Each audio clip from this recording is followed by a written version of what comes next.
साथियों नमस्कार, मैं रोहित अवस्थी आज आपके समक्ष एक नए विषय के संग उपस्थित हूँ। ये विषय मैंने श्री श्री युक्तेश्वर गिरी महाराज की पुस्तक कैवल्य दर्शनम में से लिया है कि उन्होंने काल गणना की एक विधि का इसमें विस्तार से बताया है कि काल की गणना कैसे करी गई और किस प्रकार से 4 युग सतयुग, त्रेता, द्वापर और कलयुग की गणना की गई और किस तरह से उन्होंने बताया कि आज हम द्वापर युग में जी रहे हैं, जिसमें से 300 प्लस कुछ वर्ष हो चुके हैं। तो बड़ा ही ये इंटरेस्टिंग टॉपिक है और बड़ा छिपा हुआ ज्ञान है, क्योंकि जैसा कि हम सभी को विदित है कि श्री श्री युक्तेश्वर गिरी महाराज गिरी संप्रदाय के रहे और वो महान क्रिया योगी श्री श्री लाहिड़ी महाशय के शिष्य थे और लाहिड़ी महाशय ने क्रिया योग की दीक्षा महाअवतार बाबा से ली थी। तो महाअवतार बाबा के शिष्य श्री लाहिड़ी महाशय क्रिया योगी, महान क्रिया योगी, और लाहिड़ी महाशय के शिष्य श्री श्री युक्तेश्वर गिरी जी महाराज, वो भी महान क्रिया योगी थे। उन्होंने इस कैवल्य दर्शनम को एक प्रभु की प्रेरणा से इस किताब को लिखा और बाद में इसको उनके शिष्य योगानंद महाराज ने काफ़ी प्रसारित किया। तो अब मूल विषय पर हम आते हैं। मूल विषय हमारा है कि कैवल्य दर्शनम जो किताब है, जो पुस्तक है, जिसे श्री श्री युक्तेश्वर महाराज गिरी महाराज ने लिखा है, उसमें काल गणना के बारे में जो बताया है वो क्या है। साथियों, अगर हम काल गणना में युगों की कुछ चर्चा करें तो जैसा कि इसमें पुस्तक में बताया गया है कि जब ये पुस्तक लिखी गई सन 1894 ईस्वी में, तो द्वापर युग के 194 वर्ष बीत चुके थे, जिसके कारण मानव में ज्ञान में तीव्र गति से वृद्धि हुई है। अब भारतीय खगोल शास्त्र से हमें पता चलता है कि सारे चंद्रमा, जितने भी चंद्रमा हैं, वो अपने अपने ग्रहों की परिक्रमा कर रहे हैं और सारे ग्रह जो हैं वो अपनी धुरी पर या एक्सिस पर गोल गोल घूमते हुए अपने सारे चंद्रमाओं के साथ सूर्य की परिक्रमा कर रहे हैं। जो सूर्य है वो सारे ग्रहों और उनके चंद्रमाओं, मतलब हमारा सूर्य जो है वो सारा सोलर सिस्टम जो है, जिसमें ग्रह हैं और उन ग्रहों के चंद्रमा हैं, इनके साथ किसी द्विक तारे को अपना केंद्र बनाकर उसकी परिक्रमा कर रहा है और सूर्य को उस द्विक तारे की परिक्रमा करने के लिए पृथ्वी की गणना के अनुसार 24,000 वर्ष का समय लगता है, ऐसा इसमें दिखाया गया है। यह अंतरिक्ष में चलने वाला एक ऐसा भ्रमण है जिसके कारण विषुव बिंदु और ज्योतिष चक्र की विरुद्ध दिशा में पीछे की ओर सरकते रहते हैं। सूर्य एक अन्य प्रकार की भी परिक्रमा करता है, जिसमें वह एक महाकेंद्र अर्थात विष्णु नाभि की परिक्रमा करता है, जो सृष्टा या ब्रह्मा का अर्थात सृष्टि के चुंबकत्व का केंद्र है। ब्रह्मा धर्म का या आंतरिक जगत की मानसिक सच्चरित्रता का नियंत्रण करते हैं। अपने केंद्र या द्विक तारे की परिक्रमा करता हुआ सूर्य जब महाकेंद्र अर्थात ब्रह्मा के केंद्र से सबसे निकट स्थान पे पहुंचता है, जब शारदीय विषुव मेष राशि के आरंभ पे पहुंच जाता है, मतलब जब ये मेष राशि के आरंभ में, जैसा कि इसमें चित्र में आप देख सकते हैं कि जब शारदीय विषुव मेष राशि के आरंभ में आता है, तब मानसिक सच्चरित्रता या धर्म इतना उन्नत हो जाता है कि मनुष्य को सहज ही सब ज्ञान हो जाता है। यहाँ तक कि परम तत्व के गुण तत्वों का ज्ञान भी मनुष्य को सहज रूप से हो जाता है। यह शारदीय विषुव अब 20वीं शताब्दी के आरंभ में आरोही द्वापर युग की शुरुआती काल में कन्या राशि के नक्षत्रों पर आएगा, जैसा कि अब रेखा चित्र में देख सकते हैं। जैसा इस रेखा चित्र में कन्या राशि मीन राशि के सामने आ रही है। देखिए, मीन राशि के ऊपर निकटतम बिंदु है और इसके ठीक सामने दूरतम बिंदु है। मतलब वो निकटतम बिंदु जो है से दूरतम बिंदु तक अगर हम क्लॉकवाइज आएँ तो ये एक अवरोही क्रम है, उतरता हुआ क्रम। उसमें पहले सतयुग 4/20 भाग, फिर त्रेता युग 3/20 भाग, फिर द्वापर युग 2/20 भाग, फिर कलयुग 1/20 भाग है। मतलब ये दैवयुग अगर 12, ये पूरा सर्कल जो है सूर्य इसको 24,000 पृथ्वी के वर्षों के हिसाब से पूरा करता है। और आधा सर्किल मतलब निम्नतम बिंदु, जब सूर्य अपने द्विक तारे के निम्नतम होगा, जब धर्म अपनी उच्चतम स्थिति पर होगा, वहाँ से सभी नीचे गिरता लौट रहा है। तो ये अवरोही दैवयुग 12,000 वर्ष के हैं। और दूरतम बिंदु पे अगर आप देखें नीचे की ओर तो कली 1/20 और कली 1/20 के दो खंड हैं। मतलब उतरता हुआ कलयुग और फिर कलयुग के बाद ये पूरा चढ़ता हुआ कलयुग। तो उसके बाद कन्या और मीन राशि में, कन्या राशि के ऊपर एक एरो बना हुआ है जो स्थिति 1894 ईस्वी में वहाँ पर की है, द्वापर युग की। तो जैसा इसमें दिखाया गया है कि कन्या मीन राशि के सामने आ रही है, शरदी विषुव अब कन्या राशि में पड़ रहा है और उसका विपरीत बिंदु अर्थात महाविषुव मीन राशि में ही पड़ेगा। पाश्चात्य तत्वज्ञानी महाविषुव को ही सबसे अधिक महत्व देते हैं, इसलिए वे कहते हैं कि विश्व अभी मीन युग में है। राशियों के विषुव बिंदु परस्पर विपरीतगामी गति से घूमते हैं, अतः जब विषुव बिंदु मीन कन्या राशियों से बाहर निकलेंगे तो वे कुंभ और सिंह राशियों में प्रवेश करेंगे। स्वामी युक्तेश्वर गिरिजी महाराज के सिद्धांत के अनुसार विश्व ने ईस्वी सन 499 में मीन कन्या युग में प्रवेश किया है और 2000 वर्षों पश्चात ईस्वी सन 2499 में ये कुंभ सिंह युग में प्रवेश करेगा। 12,000 वर्षों के बाद जब सूर्य अपने परिक्रमा पथ में ब्रह्मा से या महाकेंद्र से सबसे दूर स्थित स्थान पर पहुंचता है, जब शरदीय विषुव तुला राशि के आरंभ स्थान पर आता है, तब धर्म का ह्रास होते होते वह इतनी निकृष्ट अवस्था में पहुंच जाता है कि मनुष्य स्थूल जगत से परे कुछ भी नहीं समझ सकता। उसी प्रकार पुनः सूर्य जब महाकेंद्र से सबसे निकट स्थान की ओर परिक्रमा शुरू करता है, तब धर्म का उन्नत होना भी शुरू हो जाता है और यह विकास क्रम 12,000 वर्षों में धीरे धीरे पूर्ण होता है। मतलब दूरतम बिंदु से चल के क्लॉकवाइज निकटतम बिंदु पर पहुंचने पर सूर्य को 12,000 वर्ष का आरोही देव युग लगता है और इसी में धर्म उन्नत स्थिति पे पहुंचता है। 12,000 वर्षों के ये दोनों ही आवर्त काल संपूर्ण परिवर्तन लाते हैं, वाह स्तर पर स्थूल जगत में भी और आंतरिक स्तर पर बौद्धिक जगत में भी। इन दोनों आवर्तन कालों को एक एक दैवयुग कहा जाता है। इस प्रकार 24,000 वर्षों की अवधि में सूर्य अपने द्विक केंद्र की एक परिक्रमा पूरा करता है, जिसमें 12,000 वर्षों का एक आरोही अर्धचक्र मतलब गिरते हुए क्रम में, और फिर 12,000 वर्षों का एक अवरोही अर्धचक्र। अवरोही मतलब निकटतम बिंदु से दूरतम बिंदु की ओर नीचे की ओर आता हुआ, और आरोही मतलब दूरतम बिंदु से निकटतम बिंदु की ओर ऊपर की ओर जाता हुआ 12,000 वर्षों का अर्धचक्र। धर्म मानसिक संचरित्रता की उन्नति धीरे धीरे होती है और 12,000 वर्षों की अवधि में यह 4 अवस्थाओं में विभाजित होता है।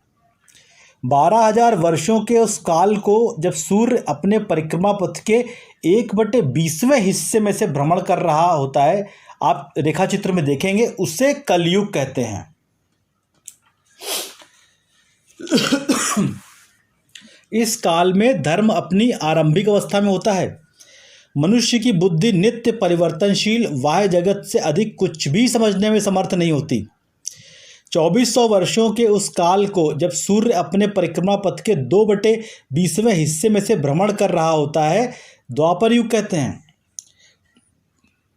जैसा कि रेखा चित्र में विदित है कि अभी द्वापर युग चल रहा है। इस काल में धर्म अपनी द्वितीय स्थिति में पहुंच जाता है और अर्ध विकसित हो जाता है। मनुष्य की बुद्धि बाह्य जगत का सृजन करने वाले सूक्ष्म तत्वों को और उनके गुणों को समझने लगती है। तत्पश्चात 3600 वर्षों के उस काल को जिसमें सूर्य अपने परिक्रमा पथ के 3/20वें हिस्से में से भ्रमण करता है, त्रेता युग कहलाता है।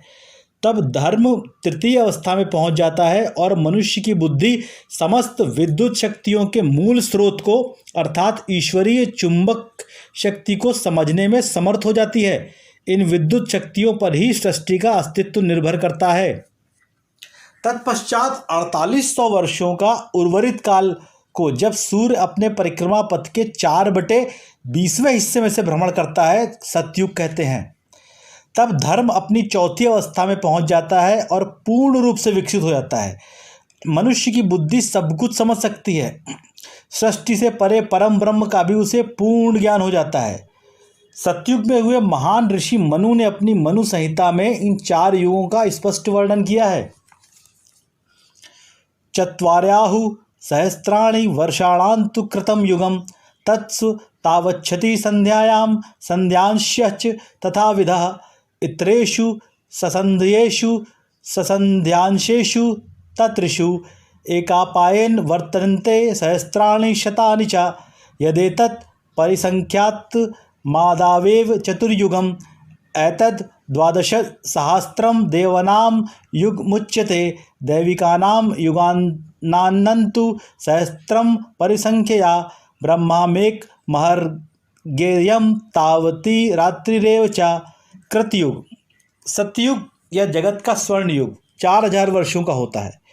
उसके उदय की संधि के उतने ही 100 वर्ष होते हैं तथा अस्त की संधि के भी उतने ही 100 वर्ष होते हैं। अर्थात 400 वर्ष उदय की संधि के प्लस 4000 वर्ष का सतयुग प्लस 400 वर्ष अस्त की संधि के, मतलब 4800 वर्ष का सतयुग। अन्य 3 युगों में उनके उदय एवं अस्त की संधियों सहित 1000 एवं 100 की संख्या एक से एक कम होती चली जाती है। अर्थात 300 वर्ष उदय की संधि प्लस 3000 वर्ष का त्रेता युग प्लस 300 वर्ष अस्त की संधि, अर्थात टोटल त्रेता युग 3600 वर्ष का इत्यादि। आगे अगर जाएंगे तो द्वापर युग 200 वर्ष का उदय की संधि प्लस 2000 वर्ष द्वापर युग प्लस 200 वर्ष अस्त की संधि, अर्थात 2400 वर्ष। और इसी प्रकार कलयुग 100 वर्ष उदय की संधि प्लस 1000 वर्ष कलयुग प्लस 100 वर्ष अस्त की संधि। इस प्रकार ये टोटल 12000 वर्षों के इस चतुर्युग के चक्र को एक दैवयुग कहा जाता है।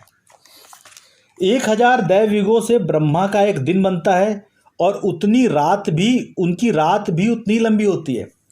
1000 दैवयुग से ब्रह्मा का मतलब 12000 को 1000 से मल्टीप्लाई करें, ब्रह्मा का एक दिन है। फिर 12000 को 1000 से मल्टीप्लाई करें, ये ब्रह्मा की एक रात है। सतयुग की अवधि 4000 वर्ष की होती है। उसके आरंभ होने से पहले अस्तमान होने वाले युग के साथ 400 वर्षों का तथा उसके समाप्त होने के बाद आने वाले युग के साथ 400 वर्षों का उसका संधिकाल होता है। इस प्रकार सतयुग का वास्तविक काल 4800 वर्षों का होता है। इसके बाद उत्तरोत्तर आने वाले युगों की एवं युग संधियों की अवधि के निर्धारण के लिए नियम यह है कि 1000 वर्षों की संख्या से और शत वर्षों की संख्या से भी 1 का आंकड़ा कम किया जाए। इस नियम के अनुसार त्रेता युग की अवधि 3000 वर्ष एवं आरंभ तथा अंत में उसकी संधि काल 300 वर्ष होगा, अर्थात त्रेता युग की कुल अवधि 3600 वर्ष। अतः द्वापर की अवधि 2000 वर्ष और दोनों सिरों का 200-200 वर्षों का संधिकाल मिलाकर 2400 वर्ष। अंत में कलयुग 1000 वर्षों का होता है और 100 वर्षों का संधिकाल मिला के 1200 वर्षों का। इस प्रकार इन 4 युगों की अवधियों का कुल योग 12000 वर्ष होता है, जो एक दैवयुग कहलाता है। ऐसे देवयुगों की एक जोड़ी से अर्थात 24000 वर्षों से युग चक्र की एक आवृत्ति पूरी होती है। ईसा पूर्व सन 11501 में जब शरदीय विषुव मेष राशि के प्रथम बिंदु पर था, तब सूर्य का अपने परिक्रमा मार्ग के महाकेंद्र से सबसे निकट बिंदु से सबसे दूरस्थ बिंदु की ओर भ्रमण शुरू हुआ और उसी के साथ मानव की बुद्धि क्षीण होने लगी। सूर्य को अपने परिक्रमा पथ का 4/20वां हिस्सा अर्थात सतयुग का काल तय करने में 4800 वर्षों का समय लगा। उस अवधि में मानव की बुद्धि ने आध्यात्मिक ज्ञान को समझने की अपनी क्षमता पूर्ण तरीके से खो दी। सतयुग के पश्चात आए अधोगामी त्रेता युग के 3600 वर्षों में सूर्य का भ्रमण जब पूरा हुआ तब मानव की बुद्धि धीरे धीरे दिव्य चुंबक शक्तियों के ज्ञान को समझ पाने में अक्षम होती गई और अंततः वह क्षमता पूरी तरह से खो गई। अगले 2400 वर्षों में जब सूर्य अधोगामी द्वापर युग से गुजर चुका तो मानव बुद्धि विद्युत शक्तियों और उसके गुणों को समझने में असमर्थ हो गई और अगले 1200 वर्षों में सूर्य का भ्रमण अधोगामी कलयुग में हुआ और वह अपने परिक्रमा पथ के महाकेंद्र के सबसे दूरस्थ बिंदु पर पहुंच गया। शारदीय विषुव बिंदु तुला राशि में आ गया था। मानव की बुद्धि इतनी क्षीण हो चुकी थी कि जड़ भौतिक जगत से परे कुछ भी समझ पाने की क्षमता उसमें नहीं रही। इस प्रकार ईस्वी सन 500 का काल कलयुग और 24,000 वर्षों के पूरे युग चक्र का सबसे अंधकारमय काल था और सचमुच इतिहास के भारत के ऋषियों की इस प्राचीन काल गणना की सटीकता को सिद्ध करता है। इतिहास साक्षी है कि इस काल में सभी देशों में व्यापक अज्ञान और दुख दैन्य फैला हुआ था। ईस्वी सन 499 में सूर्य महाकेंद्र की ओर बढ़ने लगा और मानव की बुद्धि धीरे धीरे विकसित होने लगी। इस ऊर्ध्वगामी कलयुग के 1100 वर्षों में अर्थात ईस्वी सन 1599 तक मानव बुद्धि इतनी जड़ थी का अर्थात सूक्ष्म भूतों का कोई आकलन नहीं हो रहा था। राजनीतिक स्तर पे भी साधारण तौर पर किसी राज्य में शांति नहीं थी। इस काल के बाद जब कलयुग और उत्तरवर्ती द्वापर युग के बीच का 100 वर्षों का संधिकाल शुरू हुआ तो लोगों में सूक्ष्म तत्वों की या विद्युत शक्तियों के गुणों की अर्थात पंचतंत्र मात्राओं की पहचान होने लगी। राजनीतिक स्तर पर भी शांति स्थापित होने लगी। ईस्वी सन 1600 के लगभग विलियम गिलबर्ट ने चुंबकीय शक्तियों को पहचाना और देखा कि सभी जड़ पदार्थों में विद्युत शक्ति विद्यमान है। 1609 में केपलर ने खगोल विज्ञान के महत्वपूर्ण नियमों की खोज की और गैलीलियो ने टेलीस्कोप का आविष्कार किया। 1621 में हॉलैंड के ड्रेबेल ने माइक्रोस्कोप का आविष्कार किया। लगभग 1670 के आसपास न्यूटन ने गुरुत्वाकर्षण नियम की खोज की।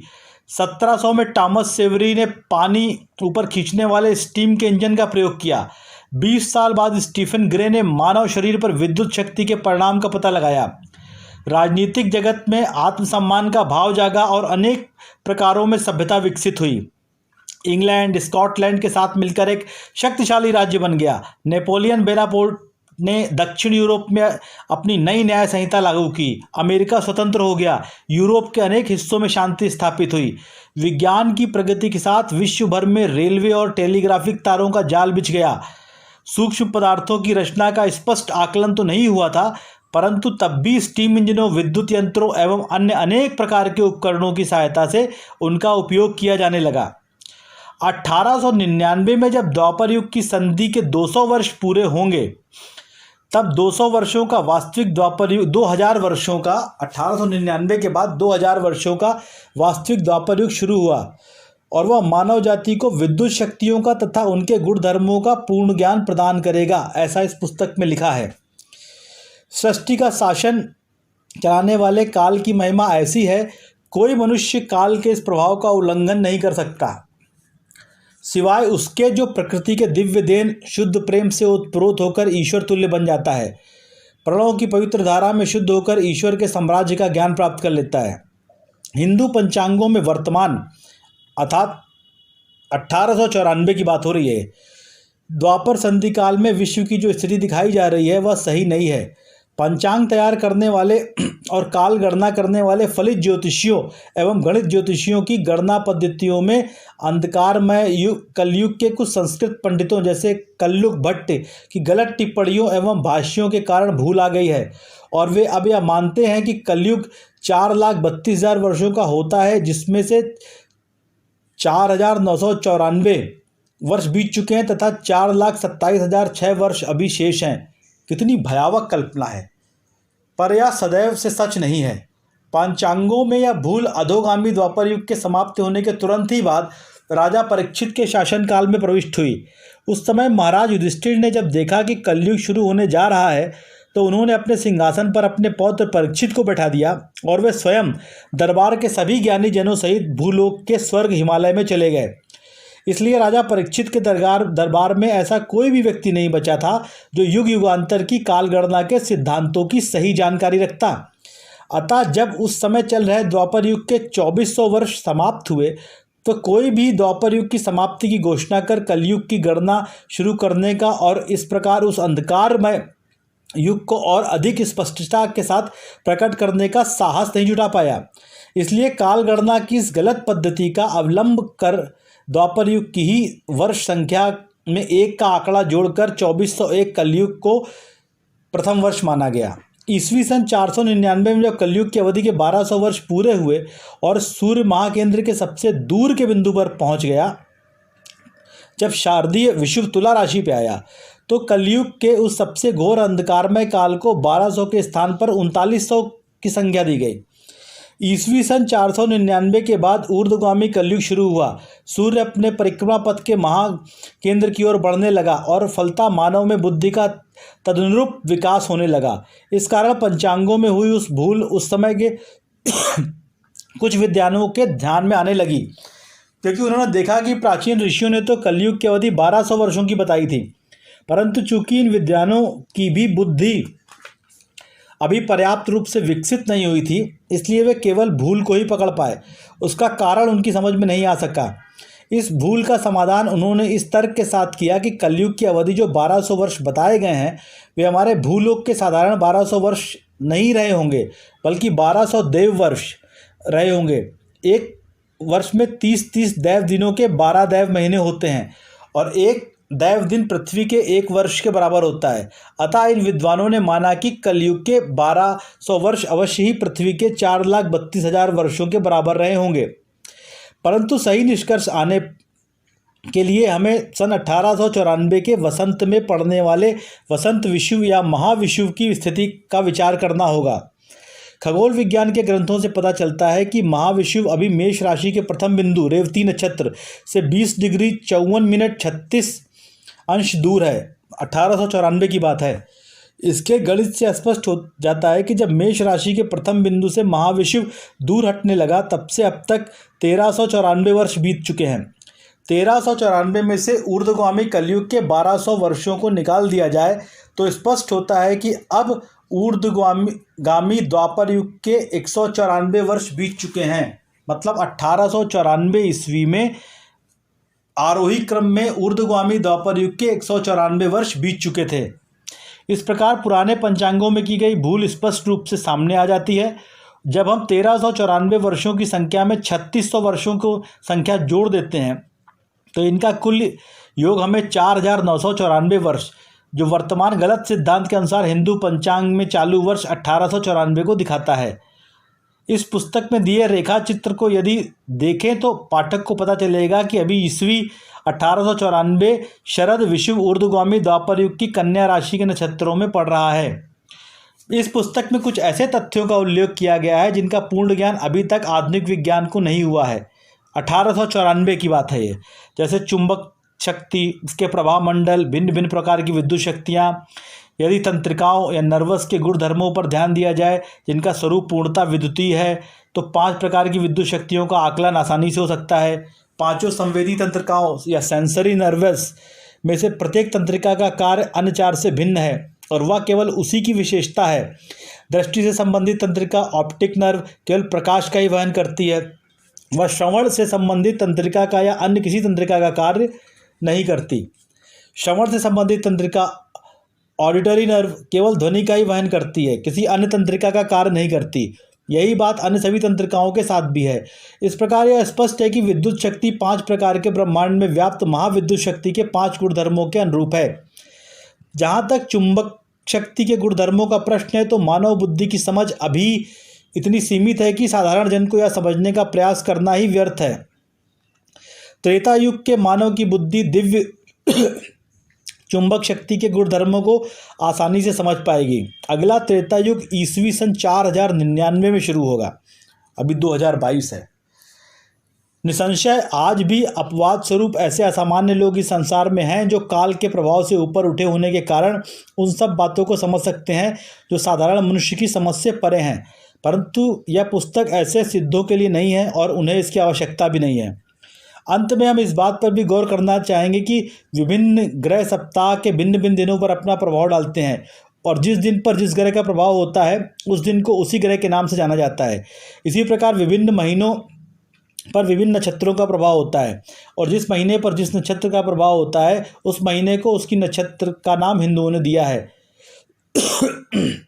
विशाल युग का तो अभी तो अपनी कालावधि में सब समय पर और भी अधिक प्रभाव होगा, इसलिए वर्ष के साथ उसके युग का नाम भी जोड़ा जाना चाहिए। युगों का निर्धारण विश्व की स्थिति से होता है, अतः युगों के संदर्भ में वर्षों का क्रमांकन वैज्ञानिक तत्व पर आधारित होता है। इस पद्धति के प्रयोग से गत काल में विशिष्ट काल का निर्धारण करने में जो समस्याएं आई हैं, क्योंकि काल की पहचान ग्रह तारों नक्षत्रों के साथ जुड़ी ना होकर उस समय के प्रसिद्ध व्यक्तियों के साथ जुड़ी हुई थी, वैसी समस्याएं फिर नहीं आएंगी। इसलिए जिस वर्ष में यह भूमिका लिखी जा रही है उस वर्ष को ईस्वी सन 1894 लिखने के स्थान पर इसमें द्वापर 194 लिखना चाहेंगे, जिससे अभी चल रहे युग के निश्चित समय को दर्शाया जा सके। भारत में काल गणना की यह प्रथा राजा विक्रमादित्य के शासनकाल तक प्रचलित थी और उसके शासनकाल से संवत गणना शुरू की गई। काल गणना की युग पद्धति ही तर्क संगत लगती है, इसलिए हम इसी पद्धति का उपयोग करते हैं और जनसाधारण से भी प्रतिपादन करते हैं कि वे इसी पद्धति को उपयोग में लाएं। अब द्वापर युग के इस 194वें वर्ष में, चूँकि कलयुग के समाप्ति करे को काफ़ी समय बीत चुका है, संसार आध्यात्मिक ज्ञान को प्राप्ति करने का प्रयास करने लगा है और लोगों को एक दूसरे से प्रेमपूर्ण सहायता की आवश्यकता पड़ रही है। मैं आशा करता हूं कि मेरे परम गुरु महाराज महाअवतार बाबा जी के आदेश से लिखी गई इस पुस्तक का प्रकाशन कुछ आध्यात्मिक सेवा प्रदान करेगा। स्वामी युक्तेश्वर गिरि जी महाराज, फागुन 26 द्वापर 194, श्रीरामपुर पश्चिम बंगाल, ईस्वी सन 1894। तो साथियों, हमने श्री युक्तेश्वर गिरि महाराज के द्वारा कैवल्य दर्शनम में काल गणना की जो विधि थी उसके बारे में आपको बताया। आगे पुनः आपसे भेंट होगी, तब तक के लिए धन्यवाद।